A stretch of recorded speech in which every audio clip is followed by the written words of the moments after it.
Welcome to you, my name's Dale and this is Dale's Addiction. I've had quite a few requests from you guys to give you my thoughts now and first impressions and I guess interim review on my Chanel heart bag. And I've come out in defense of this bag quite a few times. I made a video about YouTubers dissing my bags and some of the things that have been said about this bag.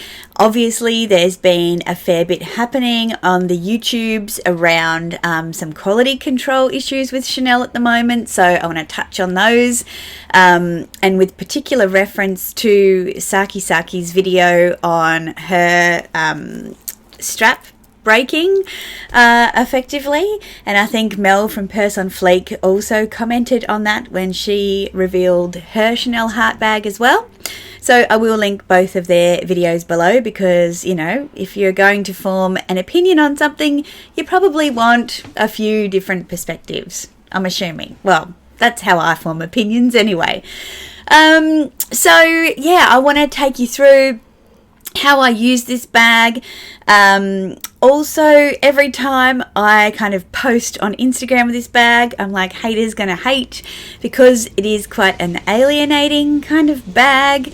And you know, that's just me having a bit of fun with a style that is quite polarizing in the community. So first things first, I got the largest size Chanel heart bag. I purchased it through the consignment store The Luxe Theory. Thank you very much, Rod. I eventually got to it. Took me a long time to get to the point that I was going to go into this crazy game, but I wasn't going to hunt for it. So I just said to Rod, look, if you come across any, it's really speaking to me, and a few of the reasons why is I haven't used my Chanel mini rectangular, which I talked about in my recent video, you know, bags that I don't love but I'm keeping anyway, for quite a long time. And I think it's because of how straight that bag is, and the thing that really drew my attention to this one is how much fun and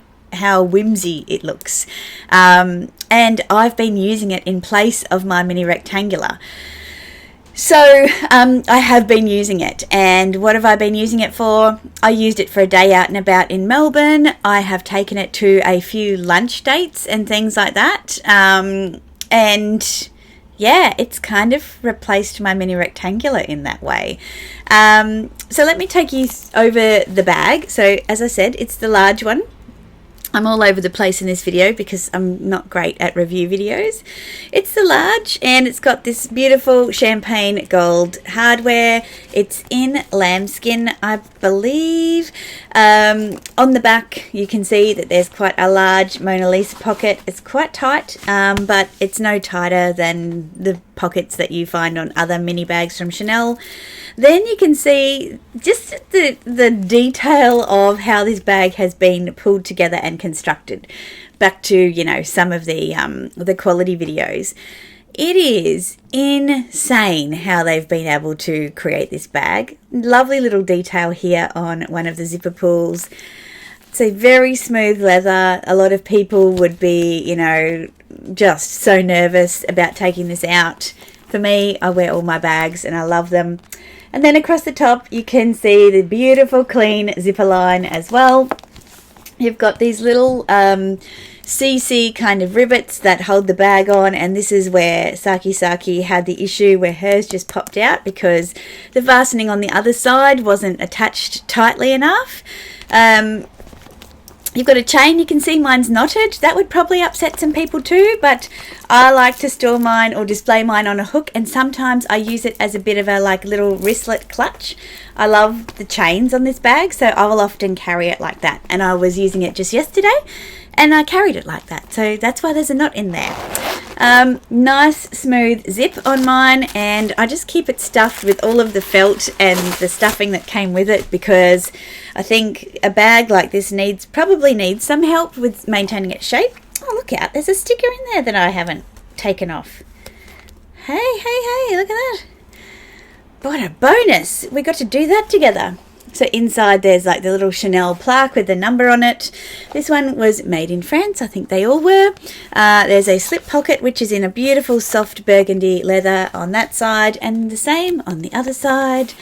And yeah, that's pretty much the bag itself in terms of an overview. Oh, obviously, there is a turn lock pocket. Now, you can see that the leather on the pocket kind of sticks out a bit.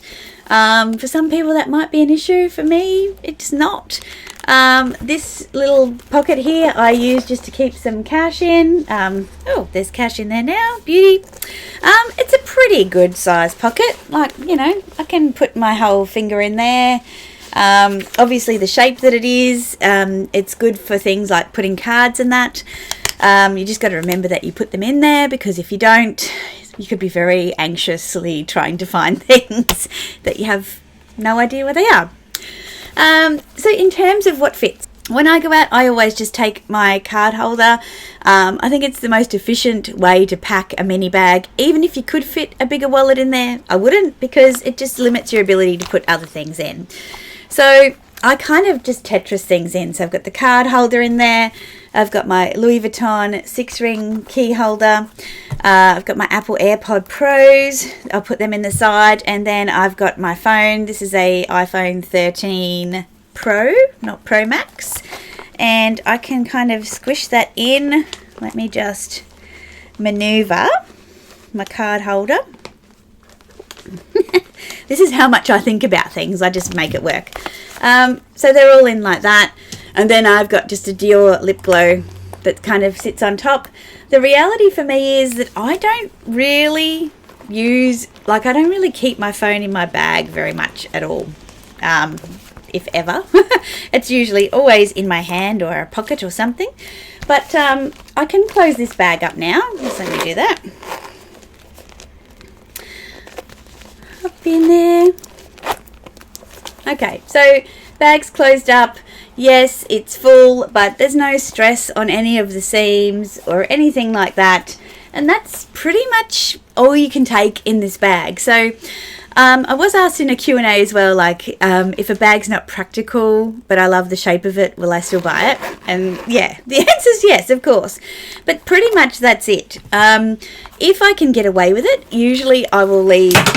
Whoops. If I can get away with it, usually I will leave my keys in the car somewhere, and I'll just have my car key in the bag, because I don't need to carry my house keys around everywhere with me, unless of course I'm catching public transport. Then the great thing with these key holders is it's really easy just to get the keys off that you want, and you can pop them in your wallet or in a little pouch perhaps, and you can take it that way instead of having the whole key holder. So yeah, when you're looking at practicality, not the bag for you probably. When you're looking at the price of it, not the bag for you probably. When you're looking at the design of it, not the bag for you probably. Do I love it? Yes. A lot of the critique that came about for this bag was, oh, it's a bit girly, it's a bit juvenile. I style this bag the way I style everything, which is kind of done but undone. So when I wear this bag, like today, you hardly ever see me in a sweatshirt, like hardly ever, but I'm playing with some new things at the moment, and it's winter. So I would wear this bag today with literally a grey sweater, a pair of distressed Levi's and sneakers, and I'd wear this bag crossbody. Yesterday I wore it with like a fluted looking skirt. It's actually a dress, but under a jumper, a pair of boots, and I will put that picture up here.